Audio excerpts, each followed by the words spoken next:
Ketua Majelis Syuro Partai Umat Amin Rais menyemprot Presiden Jokowi yang menyatakan cawe-cawe alias ikut campur dalam Pilpres 2024. Dia menilai pernyataan Jokowi itu tidaklah beretika. Hentikan manuver ugal-ugalan Anda, manuver politik. Kalau tidak menghentikan manuver politik yang ugal-ugalan itu, saya khawatir Anda bisa terjungkal di tengah jalan, kata Amin Rais di kanal YouTube miliknya, Amin Rais Official. Simak sepak terjang Amin Rais yang semprot cawe-cawe Jokowi berikut ini. Sepak terjang Amin Rais. Amin Rais merupakan salah satu tokoh penting di akhir era pemerintahan Presiden Soeharto yang menentang kebijakan Orde Baru. Sebelum Orde Baru runtuh, Amin Rais bersama 50 tokoh cendekiawan dan budayawan mendirikan Majelis Amanat Rakyat pada Mei 1998.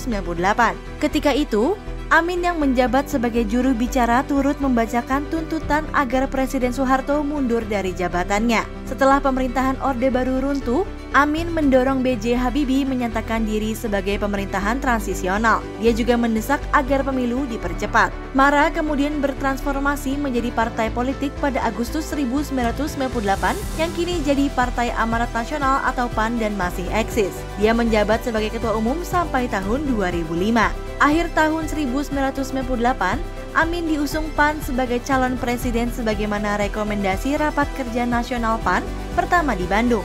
Sayangnya, hasil pemilu 1999 menyatakan PAN hanya mampu mendapat 34 kursi di DPR. Walau demikian, Amin dipilih menjadi MPR hasil pemilu. Dia menjabat sebagai ketua MPR periode 1999 hingga 2004 di era pemerintahan Abdurrahman Wahid Megawati Soekarno Putri. Namun, Amin menyorot kepemerintahan Gus Dur di pertengahan tahun 2000 dan menyatakan kekecewaan pada kinerjanya. Langkah Amin kemudian menyatakan siap berkoalisi dengan PDIP. Kala itu, Amin yang menjabat sebagai ketua MPR mendesak Gus Dur untuk mundur dari presiden. Hingga akhirnya pada 23 Juli 2001, Gus Dur dimakzulkan lewat sidang istimewa MPR. Pada tahun 2004, Amin dicalonkan sebagai calon presiden dengan wakilnya Siswono Yudhohusoso. Namun, Amin harus mengubur keinginannya jadi presiden. Dia hanya dapat posisi keempat di bawah Susilo Bambang Yudhoyono Jusuf Kalla, Megawati Soekarno Putri Hashim Muzadi, serta Wiranto Salahuddin Wahid. Keluar dari PAN dan dirikan Partai Umat. Pada 11 Februari 2020, Amin keluar dari PAN setelah Zulkifli Hasan atau biasa disapa Zulhas terpilih jadi ketua umum.